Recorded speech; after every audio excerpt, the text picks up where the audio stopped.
Welcome back to Jedi Enclave. I'm Daniel. I'm Chris. And this is the Jedi Enclave presents the Now This is Podcasting podcast, our weekly podcast about Star Wars, and I might add other things that we like. You have to mention that because every so often we get Facebook comments that amount to stick to Star Wars. What does this have to do with Jedi Enclave? To which our response is no. Yeah, fuck off. I'll do what I want.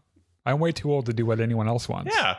If you want a Facebook page that is strictly about Star Wars, make your own damn Facebook. Yeah, and then you can go have tens of followers. And then they can bitch at you about whatever they don't like. I mean, it's working out great for us. Yeah. Today on the docket, Star Wars news. A little bit of it, anyway. A little bit of it. Agatha All Along, which had a great really episode. Good episode. Yeah, this last week. We're going to talk about that. HBO's The Penguin. We're going to talk about just a little bit.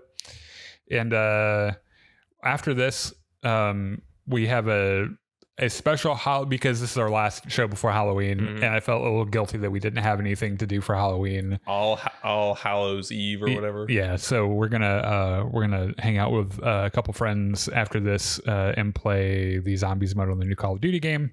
Possibly. Well, you and I are doing it regardless. Okay. And if it's just me and you, we're gonna switch time between that and the Red Dead Redemption 2 zombies shit that's happening right now. All right. So you might have to learn two different games tonight, which will be fucking hilarious. I'm down. While you're here, give us a like on Facebook, YouTube, Twitch, and follow us on or join us on Discord, and have a little chat with us. It's a lot of fun. We talk about, I think this week on Discord we were talking about how hot the Cyril from Andor is, and then also what are their names? Tom Holland and then Timothy Chalamet. Right. Did you see Tom Holland almost beat up a couple of paparazzi this week? Because really? Yeah, they were like he and Zendaya were like getting out of a car and she stopped to sign someone's shit and they just swarmed her. And he was like grabbing people's shit and throwing it and like getting real pissed off and everything. And I was like, damn, that's really hot. Honestly, good for him. Yeah. I wish I was Tom Holland Zendaya. So that he could like fight paparazzi for you. Yeah, fight to the death over me. Yeah, just hold his coat while he's doing it and then, swoon. Yeah. Also, I'd do the same thing for Timothy Chalamet probably as well. Fair enough. Stephen Knight, the writer attached to the upcoming Daisy Ridley Star Wars sequel. He ain't doing it no more. Yeah, having to do with post sequel trilogy Star Wars has departed the project.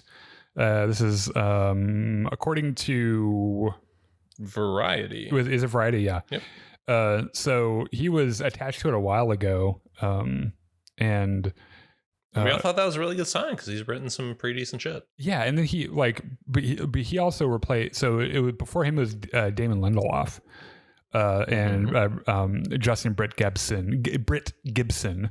And then they left, and then he got on board, and now he's not there anymore either.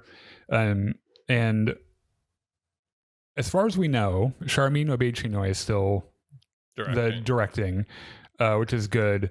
And I think we're to fold like the other one in, just to kind of calm everyone's nerves, Daisy Ridley has been kind of talking about the film a little bit this week, just as a, hey guys, it's still happening. Everyone calm the fuck down. This is her job. Yeah. Like not only as the star of the movie, but I believe she's also getting producer credits on it. Oh, so that's cool. So like part of this is her going out and saying, hey, actually everything's fine. Yeah. Nobody freak out. No matter what is happening behind the scenes. Like she might very well be freaking out in her own. This kind of thing happens to movies in pre-production. Yeah. And I don't even think they're officially deep into pre-production yet. No, if they're at the phase of screenwriters and shit. Yeah, screenwriters leaving the project for mysterious reasons. Yeah. They're arguably not even into pre-production yet. Yeah, when you want to start panicking is when directors and screenwriters start to leave a project during production. Yes. Like that is the bad sign. Marvel's Blade. Oh yeah, that happened. Because that movie no longer has a release date. Yeah, and I thought it was really funny. What do they replace it with in the rundown for that time? It was something that made me laugh. I'll go look for it real quick. But yeah, it's like as long as it's not something like that happening where like someone leaves and like Mahershala Ali, the guy who's starring in that film, also was like maybe gonna leave and shit. Really adds a little bit more weight to the line in Deadpool and Wolverine where Wesley Snipes is like, I'm the only Blade. There ain't never gonna be another Blade. Oh man. So from what I understand, Wesley Snipes apparently has cooled down quite a bit as a shit human being, as we knew he was in the past. Yeah. I was gonna try to. I don't see anything here about what I saw it somewhere. Well, anyway, I bet this says this movie is going back to Daisy Ridley's Star Wars thing. I would be surprised if they started shooting it at any point last year or this next year, given that they don't have a writer anymore. So, or whoever left that. Yeah. And judging by another story that we'll get to, I wouldn't expect to see this till 2028, maybe. Yeah. If we see it at all. And that's the thing, is it like, I don't know how we got to Blade, but like, did you see that movie when it came out when we were kids? I remember seeing bits and pieces of it, but like I wasn't the whole thing. I wasn't supposed to be allowed to watch it. Yeah. And then I snuck over to my friend Joe's house and watch it nonstop. God bless Joe. Because that's what you do when your parents tell you can't watch something. You go and watch it a ton of times somewhere else.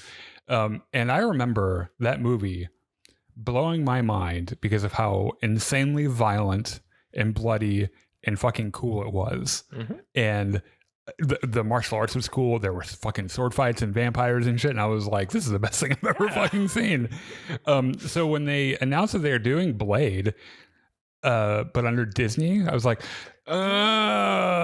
because, you know, that's kind of what the Blade is. Yeah. But then they're like, oh no, it's going to be rated R. I was like, oh. Yeah. All right. Like, and then like Deadpool and Wolverine comes out. I was like, okay. Yeah. So Disney can actually totally do yeah, this. they can actually do something that's rated R, and it's, you know, it doesn't feel like the teeth are removed or anything. Yeah. That's teeth in a vampire movie. Yeah. Shut the fuck up. Get out of here. So anyway, Stephen Knight's leaving the Star Wars project. Is it a big deal? No, it really isn't. No. And this early in the game, they're probably going to find someone else. I don't know, it'd probably be like fucking J.J. Abrams or something. They're like, you want to do this one too? God, I hope not. The Mandalorian Grogu has wrapped filming and is on track for its May 22nd, 2026 release, which I forgot. I didn't realize that they were that far into the production of this movie. Yeah. So it's kind of, I just didn't hear very much about it. And that is either really good news or really bad news. It probably means that Disney has just deployed its ninjas very, very well and prevented any footage from leaking or like set photos or anything. Or details or really anything. Yeah.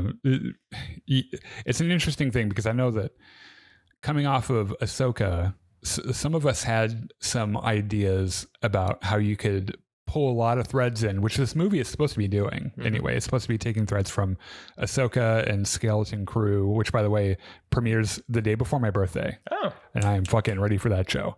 And like the Mandalorian TV show, and then just all the something else, Book of Boba Fett, maybe.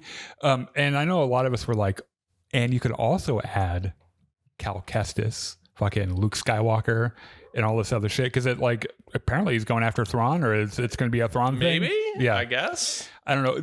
Something that's also like kind of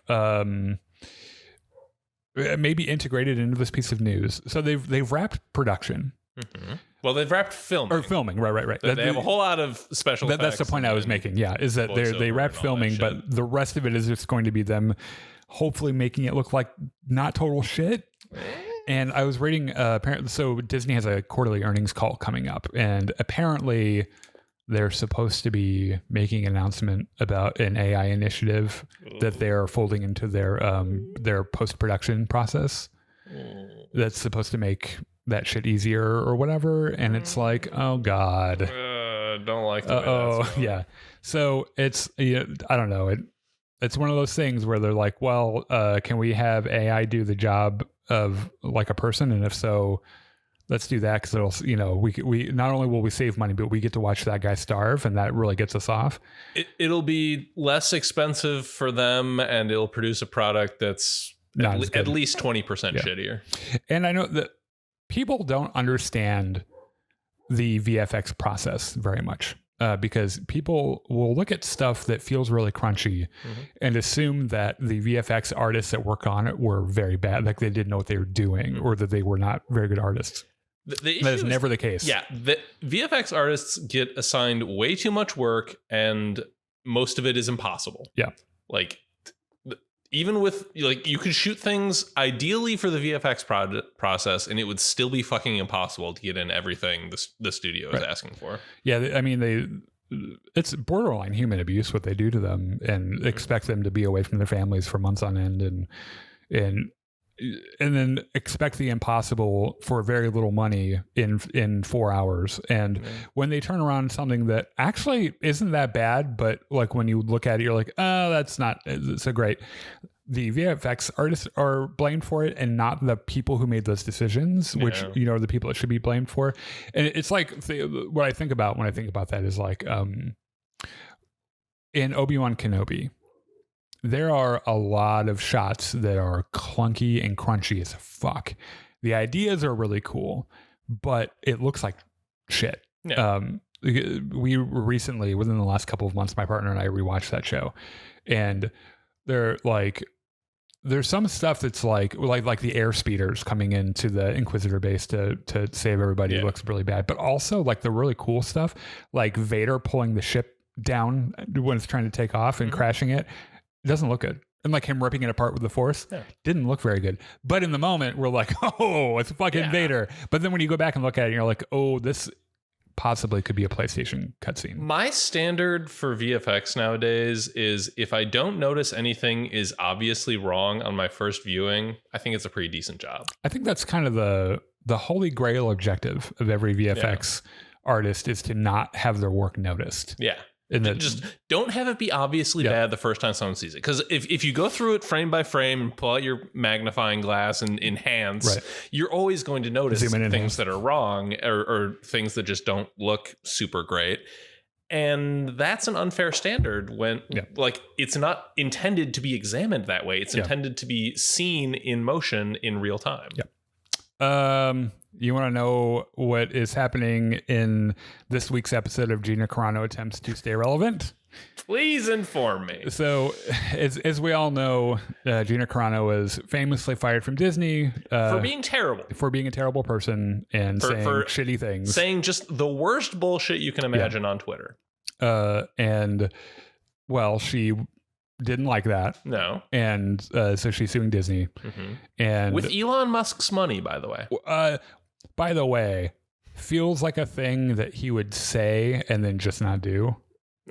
Maybe. I don't know. Let's not get into the Elon Musk thing. I do not need my blood pressure to go up right now. So they've been doing back and forth kind of like, for a while now. And when we get to the end of this, I'm curious to know what Disney's end game is with this. But like Disney, like if you're on Disney's side of this lawsuit, your lawyers are going to try to get it thrown out. Yes. Right. Because that is their job. Right. And that's what they've been trying to do. And they've failed, which is actually kind of like, damn, why the fuck not? So a judge ruled that they are going to go ahead to trial and enter discovery, which, if you're not familiar with that part of how our court system works, Gina Carano and her lawyers are going to be able to open the books and look at all of Disney's communications and all this other stuff. Now, I think Gina Carano is a terrible person. I think she's a fucking idiot. However, I also do hate corporations. There's no good guy here. Yeah. You don't have to be cheering for a particular side. So like on one hand, I want to be like, I want to see what's in those books because I bet there's a lot of shit in there they don't want anyone to see at all. But then it's like, it's Gina Carano though. And she's terrible and I hate her. I wish she wasn't such a good actor. This is my problem with Gina Carano, is that I liked her in The Mandalorian. Yeah, she was very good, and she just had to ruin it. She just had to The moral outcome to root for here is that a meteor strikes the courtroom. Or Earth. Well, presumably the courtroom is on Earth, so...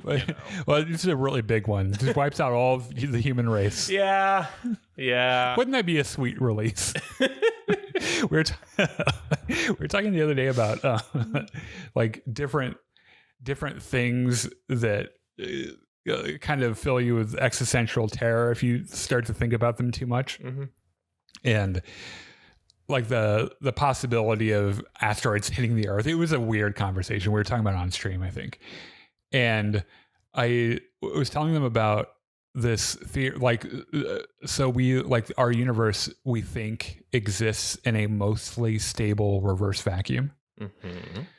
And you might notice the words I use there, mostly stable, and that at any point in our universe's existence, a gravitational wave can sweep through the entire thing at the speed of light and collapse the entire thing. Huh, that's fun. And we just all immediately, everything in the universe stops to exist. We'd be dead before we knew what was happening. And I don't mind it so much. You know why? I mean, there are worse ways to go. Exactly. So it would be painless, but also like, I'd be kind of happy that I wasn't the only one that died. Everyone came with me. It's like, you know, you have to leave a party, mm-hmm. And why not call the cops and get the party shut down? Everyone has to go home, right? I think that's a party foul, actually. Well, I have problems, okay? DBreen66 says, hello there. Hello there. How's it going, man? General Kenobi. I think that's all of the, I'm going to, hold on. Chris says, may the force be with you, Dean and Chris. I hope you are both having a good night. I'm excited for all the new Star Wars comics and films coming out. That's the other thing too. There's a new Mace Windu book out that I need to read. Because after Agatha and Penguin and before Skeleton Crew, and not including the week probably that Thanksgiving is on, we'll probably have like at least one or two shows where we can just talk about Star Wars shit. Oh! If we have a spare night, we should do a Spaceballs watch along. That would be pretty neat. And I've been reading a couple books I've been wanting to catch up on. The one I'm reading right now is a Batman book that just came out a few days ago. That is a direct sequel to Batman '89. Your favorite movie of all time? Yes. Well, not of all time, but one of my favorite. Just roll with it. Yeah. I'm not trying to be like exact here. This is the thing is that like when you start getting into that, I have to start thinking about like, oh God, in what context. Because I imagine I would have several different favorite movies, right? Yeah. So it's like I've got my favorite Star Wars movie, and then everything else is my favorite non-Star Wars movie. But then, like, at what point do I consider Unbreakable my favorite comic book movie? And should it be considered a comic book movie when it has comic books in it and is about comic book superheroes, but explicitly is supposed to be a commentary on comic book movies? And where the fuck does Avengers Endgame fit into that? And does that get its own thing? Because like, how could you even like? It's such a different kind of movie. And then like there are a bunch of other like smaller films that I absolutely adore. But anyway, that's what I'm saying. What was I saying? Oh yeah. So this book takes place like the couple of weeks after Batman '89. So like the Joker just died, and all the people affected by his Smilex poison are all on a wing somewhere in a hospital and shit. And he's trying to figure out how to, how to save the city or whatever. And Clayface shows up. Does he still have the Batwing with the machine guns? Oh, yes. And shit? Well, no, he crashed that motherfucker at the end of the movie. Right. Because Joker shot it down with a 10-foot revolver. Yeah. And he just pulled out of his pants. Yeah. So the next book on my reading list is a Mace Windu Star Wars book that just came out that I'm really looking forward to. We'll probably talk about it as soon as I get it read. Okay. All right. So let's talk about Agatha All Along this week. Yep. Fucking banger episode. Absolutely. You know what I love about this show is that now there are 2 episodes that are my favorite episodes, but the other ones that aren't my favorites, I still really like. Yeah. And I like it when a show, when you're like, what's your favorite episode? I'm like, all of them. Oh, let me think about that for a minute because they're all like super, super good. The thing that makes me laugh so much about this, you sent me this episode this week. Yes. Had enormous viewership numbers, like more than the premiere, which never fucking happens. And within the MCU category is like this, I think the second most viewed, or maybe the most viewed. I can't remember. Which is funny because if you were to go in a comment section anywhere online, like all of the sweaty neckbeards are screaming the only sentence they know, which is go woke, go broke. And this show's doing gangbusters, and for good reason, because this episode in particular is so. I bet writing the screenplay for this episode sucked. I can envision a process, but I'm not going to go into that. I mean, right now. You'd have to sit down and write it from start to finish in chronological order first, right? And then break it up, because they do some timey-wimey bullshit. Non-linear storytelling. Yeah. And it's very masterfully done. Yes. In addition to the shtick of it. It's wonderfully written. It's wonderfully acted. Yes, right. It's a Patti LuPone episode. Yeah. So, of course, she shoots the shit out of it. She's phenomenal, but all the other actors also do a really good job of because envisioning this from their perspective, like Patti LuPone is just randomly spouting different shit, doesn't know things that just happened 2 minutes ago. Yeah. And they're just having to roll with the punches. And they're also focused on their own let's not die thing, right? And here comes Patti LuPone's character who's screaming random shit. And they're like, can you please just for 1 second concentrate on what we're doing? Can you relax? Yeah. She's like, give me that. I'll fix it. We find out in this episode fucking what it was all from the beginning. Deal. Yeah. And I'm not sure how we're going to talk about this. We might just maybe go through it in chronological order. So it's spoilers. First of all, we're going to spoil the episode, and it's really good. And I in addition to it being a very clever screenplay, there's a whole shtick on top of it, which is that Agatha is the Wicked Witch from Wizard of Oz. Yeah, once they actually get into the trial. Yeah. So Agatha is the Wicked Witch. Joe Locke is Maleficent, which is the funniest shit in the world. Patti LuPone is the Good Witch. Yeah, Glinda, the Good Witch. I don't know who Snape is supposed to be, but no, she's the witch from Snow White. Oh, with the poison apple. Oh, yeah. And it's cool because instead of the wispy old lady hair that she has in the cartoon, she has these fucking cool looking white locks, which I thought was kind of neat too. Yeah. And the whole shtick though is fucking hilarious, and it's a lot of fun to watch. And I appreciate that Joe Locke leans into the gayness of it all too. Yeah. Which I'm sure is what got, so that there are legions of very sexually confused men on social media who are like, I think I want to fuck him, but no one can know. Yeah. So I've got to go online and be crazy and spout about, all this bullshit. It's we see you. You want to fuck Joe Locke. Just stop lying. It's fine. Yeah. Just own it. Yeah. We're not going to tell anyone about your secret Grindr account, for fuck's sake. We're not going to tell your wife.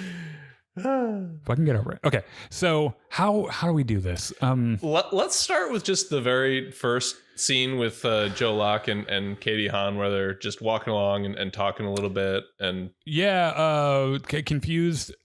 So took all the questions that we had about Scarlet Witch and just muddied the waters further. Yeah. So Joe Locke's so my mom's dead. She's like, yes. No, maybe. But also no, who the fuck knows? Why are you asking me? And he's just God damn it. Did you see a body? She's like, well, I mean, who can say? She's like, even that has a story, actually, and I don't know how to even explain it. One of my favorite lines of the episode is he's like, well, you're a big help. And she's like, hey, you want a straight answer? Ask a straight woman. Yeah, you know what? And it harkens back to this. Which is just a great double entendre. Several of the actors from the show saying before the show came out how gay the show was. And I'm just really happy they're leaning into it so much unapologetically. They're not it's not a Star Wars Rise of Skywalker that's hide the kissing lesbians in the background where no one can see them. Yeah. This show is unapologetically homosexual, and please give me more of shit like this. Not everything has to be like this, but having one show that is unapologetically queer as fuck, I'm here for it. So also there was a interesting thing about how because Billy's gotten real broody all of a sudden. Now that he's kind of like figured some shit out.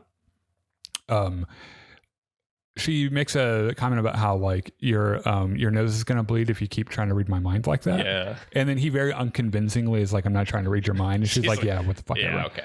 And it's an interesting callback to WandaVision, because one of the reasons that Billy didn't mind Agatha at first was that when he tried to read her mind, he didn't hear anything, because she apparently has some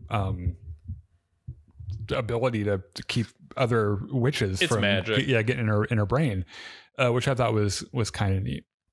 So now it's just the two of them, right? Because I think she has him believing that he killed Patty LuPone and Snape, right? Because it kind of looks like he did. He threw him off the road and they sunk into the mud. And they run into their trial, which is they come up big on fucking castle and they step inside and they get into their fabulous costumes. Yeah.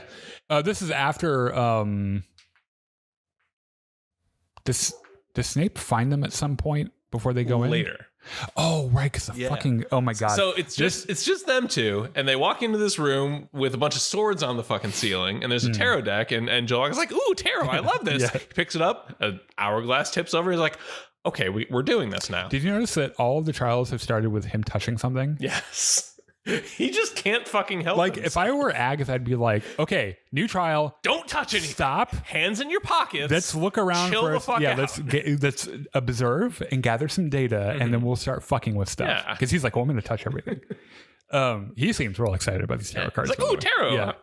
He, I think this is funny. I noticed in one of the previous episodes that, because we rewatched the Billy Maximoff episode this last week. Yeah. And one of the really heartbreaking / touching things that I noticed was that before when he's William Kaplan, he's clearly very interested in magic. And you can tell in his room he's got Houdini posters and shit and tarot cards, like a pack of tarot cards. And after he becomes Billy Maximoff, Billy doesn't touch any of his stuff. He just adds to it. So it becomes this amalgamation of both of them. And I think that's why he had Patty LuPone at his bar mitzvah, was because he was just into magic and wanted to have a... Like, he fucking loves magic. Let's have a fortune teller. Yeah. So I thought that was really kind of cool, that one thing. And so he's clearly like really into magic. So when he sees a tarot card set, he's like, oh, I know some things about this. Yeah. Now, Agatha is like the magic atheist, I think, where she's like, that's all bullshit. Tarot is bullshit. It's parlor tricks. Doesn't mean anything. Right. But, we have this purpose-built table with the little slots for the tarot cards. So clearly this is what we're doing. Let's have a reading. Let's just make it happen. Yeah. And so he starts pulling cards out. Like, and the chariot, you're going. He calls it a horse-drawn carriage. And she's like, you mean a chariot? And he's like, oh yeah, a chariot. And he's like, I guess this means you're gonna go somewhere. And then like a sword falls. Yeah. And he's like, oh, okay, so that wasn't very close, probably. And there were a couple of other ones. Something about her being honest. Okay. Even Agatha was like, he draws a card that's about like deception or something, but it's reversed, inverted. So it means honesty. So I don't know that much about tarot cards because I'm like a real world atheist. Yeah. But I've gone to school with people, like high school with people who think that shit's very real. And there was someone I may or may not have dated in high school for like, I don't know, a couple weeks, who had his own tarot card set. And me, the budding atheist at the time, who had just discovered that God wasn't real, was like, oh, look at all this. And I'm like, what would Dan Brown say about this? Because I read the Da Vinci Code, and that's what made me an atheist. Do you have any peer-reviewed journals? Yeah. Do you have any data on this? So I feel like Agatha feels the same way about it, and she starts just like, randomly... Give me those cards, slapping them all down. All these swords are falling. Yeah. Okay. When shit like this starts to go down, when chaos erupts, for example, all the swords, does it kind of look to you that Agatha is still kind of having the time of her life. Yeah. Where she's like, the swords could fall on me, but you know what? How much fun is this? She thrives on chaos. That's her whole thing, right? Yeah. It's funny because Wanda's the chaos witch, and Agatha isn't. She's the whatever purple is witch. Purple witch, yeah. So anyway, meanwhile, Patti LuPone and Snape are just walking around underground, and Patti LuPone's like, "Oh, well, the fuck? How do we get here?" Yeah. So I love how, for anyone, I think New Rockstar's made this this comparison as well. But I think anyone who's seen the show Lost has been thinking about it, because there's a character in Lost called Desmond Hume who becomes unstuck in time and jumps into his body in different time periods. And there's a lot of it that's pretty similar to this, including the disorientation and the wait, where the fuck am I? Where am I? Yeah. When am I? What's going on? Yeah.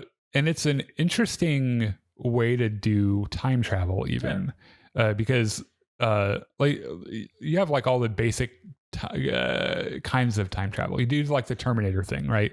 Where it's a loop and you can go and change things in it, or you do the end game thing where everything branches because the time never moves backwards or whatever. Or this where you just experience time in a non-linear fashion. Yeah, linear time is bullshit. Yeah. I think Patti LuPone says that almost verbatim at some point. Speaking of topics of existential horror, she's probably right.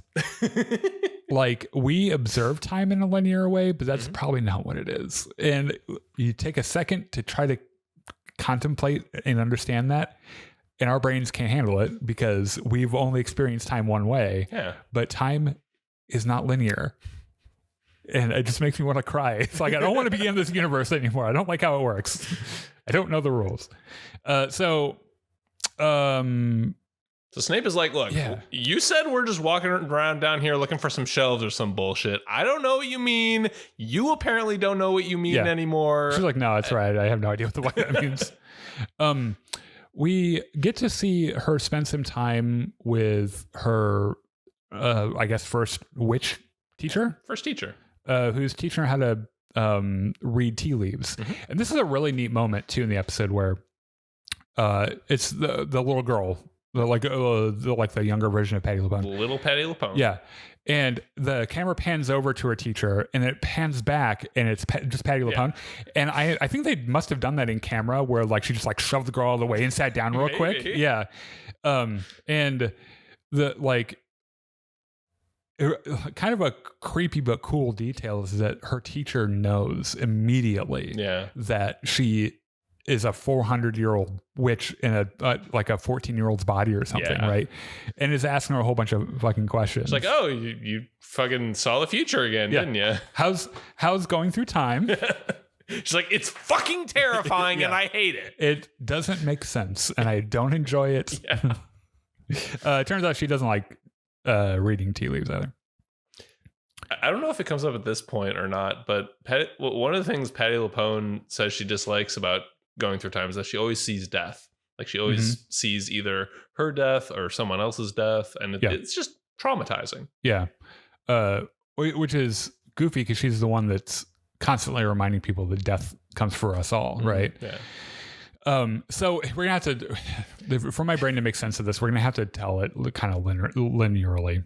But basically what happens is Snape and Patti LuPone fall through the mud underground, and they wake up and start walking. Yeah. And that's when she starts going, she's able to get different little glimpses out of order on she's trying to put it together and figure out what the fuck's going on, right? So she sees a glimpse of them walking through this bookshelf into the trial, so she tells Snape, we're looking for this bookshelf. For a bookshelf, right?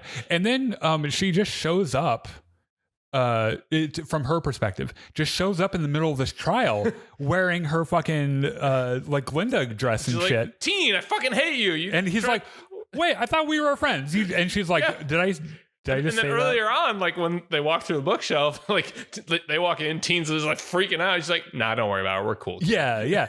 Because so like from his perspective, right, she walked in and said, "We're cool," and then starts freaking out. Starts freaking out. Shit out yeah, and it's because I think from her perspective, he just tried to kill them. Yeah. And so she's not too happy, and then like he kind of like like she figures out that he wasn't actually trying to kill them or whatever. And like Snape like pulls her aside, like, look, we're cool with him at this point. I don't know what's going on with you, but like, and the reason we're cool is because she starts putting together everything, and this is like where the music starts to get really fucking cool, and she starts like she has enough information to start piecing it together, and then it drops her right at the beginning of them falling through the mud, and she's like, "Don't say a fucking word. Let me finish." Billy Maximoff. Scarlet Witch is fucking, he's crazy powerful. He's down here. I don't know why the fuck he's down here, but he's the Scarlet Witch's son. Yes. On our side, I think. Mostly? Didn't try to kill us. Yeah. And we have to get to this trial. They're having a trial, and we're walking through some bookshelves. And the Salem 7 or 6 or whatever. Yeah, like at one point they're walking through and they come to this little junction underground, and like on one side they can see a subway station. Yes, which is a cool little. So in the second episode, when they start off on the road and Deborah Rudd is still alive, God rest her soul. Which, by the way, I think some of these people are going to come back. Maybe. Or something. Especially with what we learn in this one. Who the fuck knows? Yeah. But she says something about, because she thinks she's just in a tunnel under the house. Yeah. And she makes a joke about like, oh, the only thing, like I'm a part of the historical society, and like the only thing you're going to find down here is our failed metro system or whatever. And so they come to that branch in the road, and like, I'm pretty sure this is a thing that the road is conjured, like as like an exit or something for them to, which I didn't realize that you could. I thought the Witch's Road was something that once you were in there, you finish it or you fucking die. Maybe. I guess we don't really know. Yeah, we don't have. I'm starting to think here.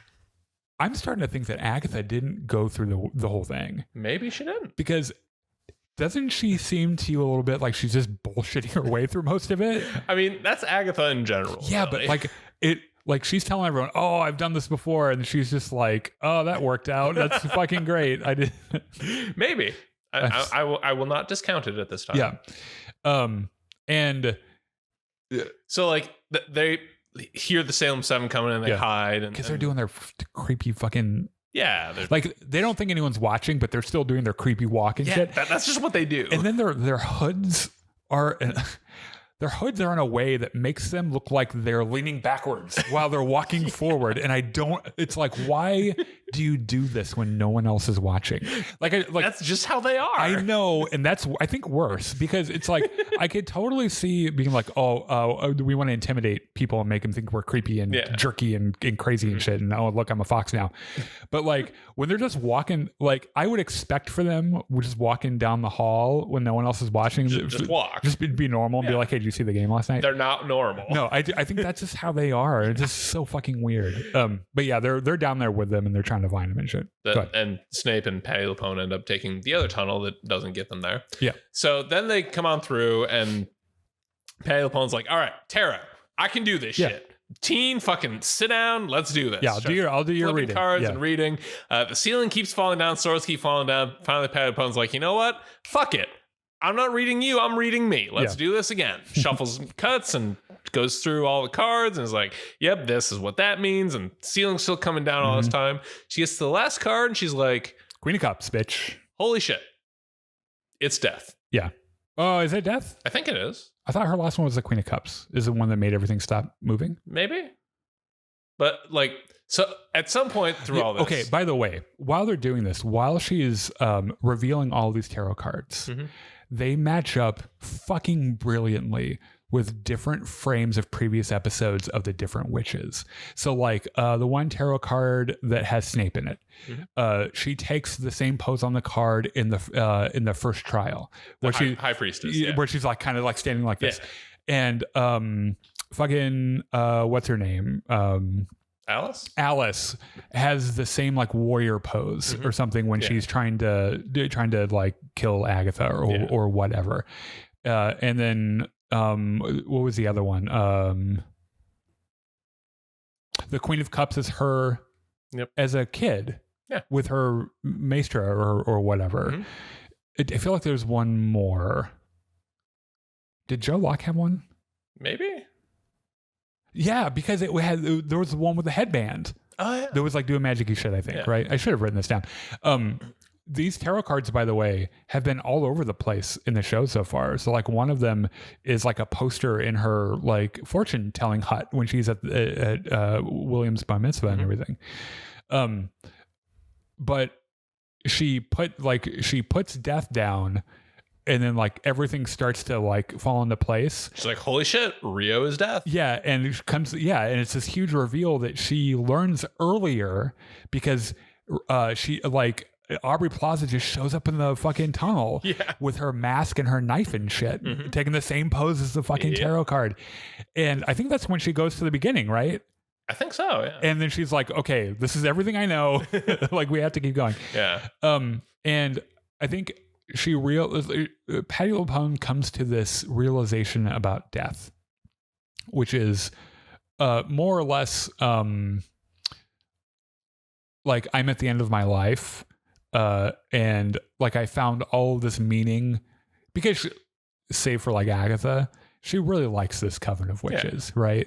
Oh, that's another big reveal is that thing that we're talking about reversing all of her crazy shit that she says. Yeah. That's her going through time and trying, like when she sees Alice, she tries to warn her not to try to save Agatha, but then it switches her to somewhere else. So when she gets like in front of Agatha, she says, "Save Agatha." And she's like, "Oh, okay. That sounds great." Yeah. And it's this really neat thing, but she comes to this realization that like this is her purpose, is to put everything together and then save them. So she finishes the tarot reading, the ceiling goes back up, and she's like, all right, let's fucking go. Doors in the Iron Maiden, everyone get the fuck out. Yes. So Agatha's walking back, she's like, wait. She gives everyone a little gift on the way out. Yeah. It's just like fucking Wizard of Oz too. So she tells Agatha, when she calls you a coward, hit the deck. Hit the deck, yeah. And Agatha goes through. She's like, oh, okay. All right, whatever.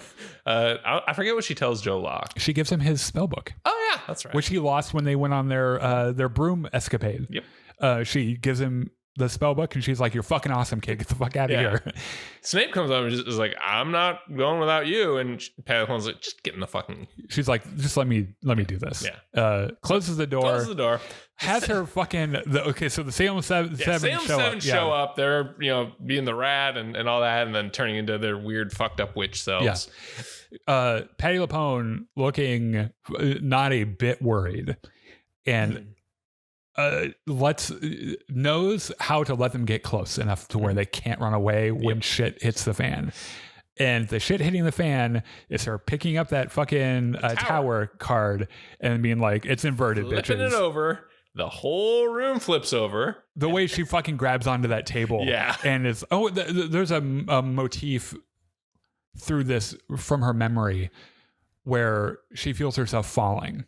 And the first time you see it, she looks really panicked because it's, she's falling through like a black abyss, right? It's like the fucking sunken place in Get Out. But she kills the fucking Salem 7. Yeah, they because they'll fall on the swords. Yeah. Fall up on the swords. Relative down? Yeah. I don't know. The swords are down. Yeah. And then realizing her role in all of this, fucking lets go. And as a counterpoint to her expression earlier, where she was like, panicked when she fell, had this look of like, you know what, fuck it. Yeah. And then because of how her brain works, she doesn't even have to die, really. No, she cuts away to her young self going to that first tea reading lesson. And she's like, we'll do it again. Yeah. We'll do the whole fucking thing again. And the maester's like, cool. Hey, how you doing? Let's fucking hang out. Let's have some tea. Yeah. And it's like, oh my God. Casting Patty LuPone was a home run for this show, but giving her this kind of send off is like, thank you. Yeah. Like, at least it was, because like Deborah Rudd, just fucking dead. Yeah. Right. So it's had some great moments, but just fucking dead. So now we're like, it's confirmed, like Rio is like Mistress Death, which is interesting because, you know, in the original comics, she was the reason that Thanos wanted to wipe out half the universe. Thanos had a crush on her. So I wonder if they play with that a little bit. Maybe if she just mentions. It wouldn't surprise me. It also wouldn't surprise me if they don't play into that at all. Or just abandon it entirely. Because the MCU has... They drop it in the same bucket where the Thanos copter is. Yeah. They're like, that's stupid shit. Yeah, we're not MCU has never been afraid to disregard comics content. Especially the dumb stuff. Like, and there's a lot of dumb stuff. Like I like what they're doing with Billy more than in the comics, because in the comics it's weird and convoluted and you could tell that they're making it up as they went along and it doesn't make sense. And I appreciate that they found a way to make the William Kaplan Billy Maximoff thing work out in synergy, right? And as long as they do, like, they tell a good enough story for you to be like, oh, okay, makes sense. I mean, he's fucking magic. Of course he can just jump into a dead body.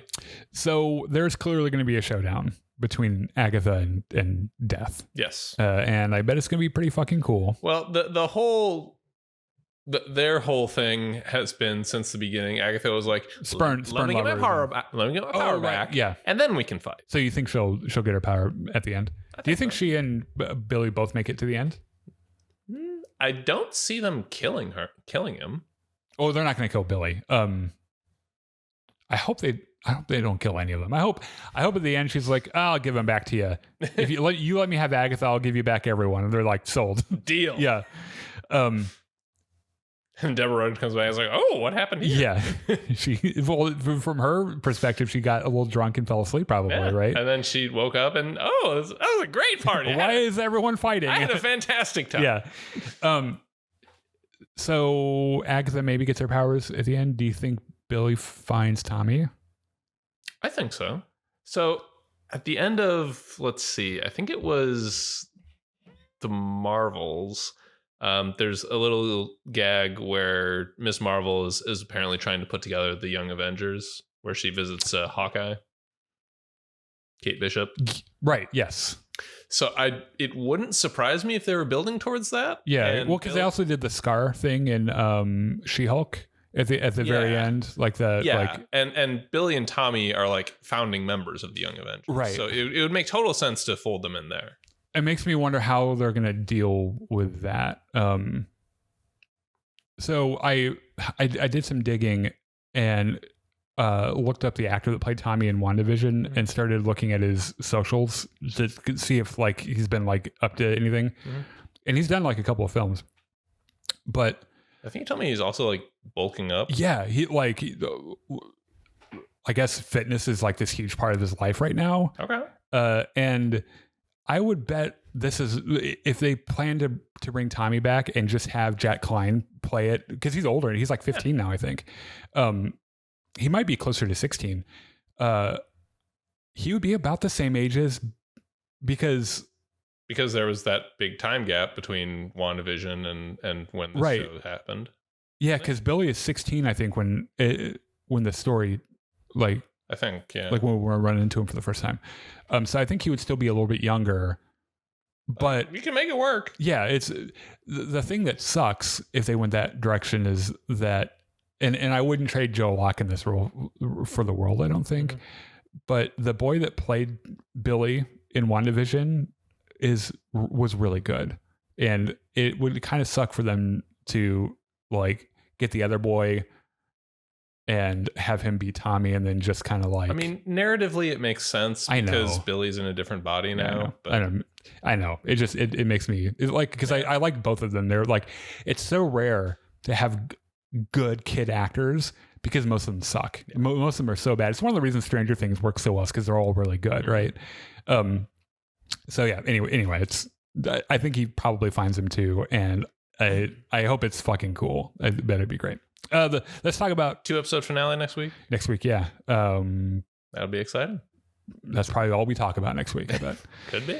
Let's talk about Penguin for a few minutes. Okay. Because that also happened. And so spoilers for Penguin. So previously on Penguin, Sophia figured out that Oswald has been playing both sides. Yeah, she also figured out how carbon monoxide works. Yeah. And killed her entire family. Yeah. And there's a nice little gag where like the police chief comes out to check this while they're... This is the police chief from the Batman, by the way, the film. Yeah. I hate this man's voice. He has this weird voice. I know. Yeah. I hate it, and I want to punch him in the face. I have known men who have this kind of voice. I hate all of them. And it's always like, how? Just sign or anyway, something. So like the police chief and Sophia are walking inside. He's like, it's pretty suspicious, don't you think? That everyone died except you. She gives him the Tony Soprano. You just happened to pick this night to go sleep in the greenhouse. Yeah, with the one innocent person in the house. She's like, hey, are you accusing me of anything? What's you trying to say here? Yeah. He's like, you killed your whole family. Let's stop fucking around. Except for Johnny V. And she's like, can you prove that? He's like, as soon as I can, I'll be back with an arrest warrant. Yeah. Oh yeah, she's keeping Johnny Vitti in the fucking family crypt. Yeah. Pouring water on his shit. Like he's like, it gets really cold down here. Like you will fucking die of exposure unless you do what I say. One of the themes I like in this episode is this idea that Sophia and Oz are both making incredible gains. Yeah, they're both like consolidating their positions and kind of rising up and everything.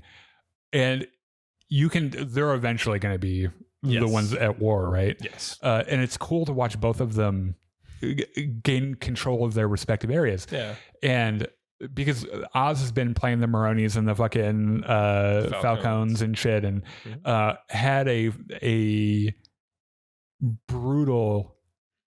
So he kidnaps the Maronis' boy, right? Mm-hmm. Who's getting a tattoo. They find him on TikTok. Yeah.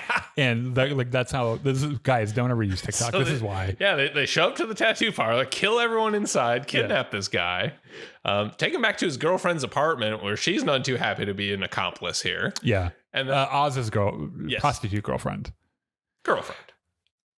Is it?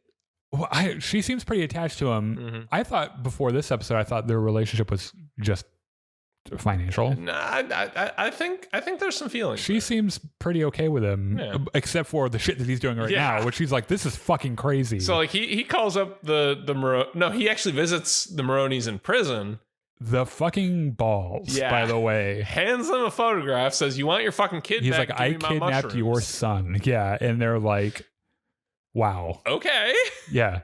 Yeah, because he wants his drugs back. He wants his drugs before Sophia gets her hands on him. On his way out, he hands one of the prison guards an envelope of money and says, hey, go shank that guy. Yeah. And later on, that guard goes in and goes shank the guy. Doesn't kill him, by the way. Nope. And I wonder if this wasn't also a part of Oz's plan. I cannot imagine it was. Really? So like... it would have been much better for him if he would have killed him, I guess. Yeah. So the exchange goes off when they pull the kid out of the van. He's like soaking wet in something, and his mouth is taped shut. Yeah. And like he goes walking back to his mother, and there's the mushrooms in the other truck. They make the fucking exchange and everything. And then the fucking Maronis double cross him, start pulling out guns and shooting, and Oz just pulls out a lighter and drops it. And the trail of gasoline that the guy was soaked in goes all the way up and lights him and the mother on fire. And they both fucking die. Someone pointed out that he had the lighter out before the double cross happened, thinking that he was probably going to do it anyway. 100%. I was like, God damn, dude.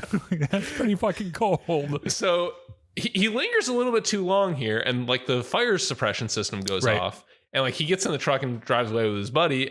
But like, all the mushrooms are dead. Yeah. They have 2 buckets of mushrooms that happen to be sealed. Yeah. And that's all they have to produce bliss. Right. So they're kind of fucked. Yeah. Which, I mean, we know a guy that raises plants, one of our Xbox friends. I bet he could find a way to make more. Probably, yeah. Like take a cutting of it or something. And So meanwhile, Johnny Vitti decides, you know what? I'm just going to work for Sophia because it's better than dying down here. Yeah, it's fucking cold down here. So like he's arranging a meeting with everyone who's still alive. He brings everyone together. Yeah. It's like the whole fucking organization. Oh, it's at this point it's all of the grunts. Yeah. because the family is fucking dead. Family's dead. Yeah. Sophia's getting dressed for this, and her fucking psychiatrist comes in and is like, hey. Oh, he is all kinds of wrapped up around her. I want to do some crime now. Yeah. Like, seeing you do crime is getting me horny. I want to do some crime. I have never been so fucking horny for you in my life. She's like, yeah, okay. She's like, you can come along, I guess. So she like walks on out and says, all right, motherfuckers, here's how this is going to work. This is no longer the Falcone family. We are the Gigante family, which was my mother's maiden name.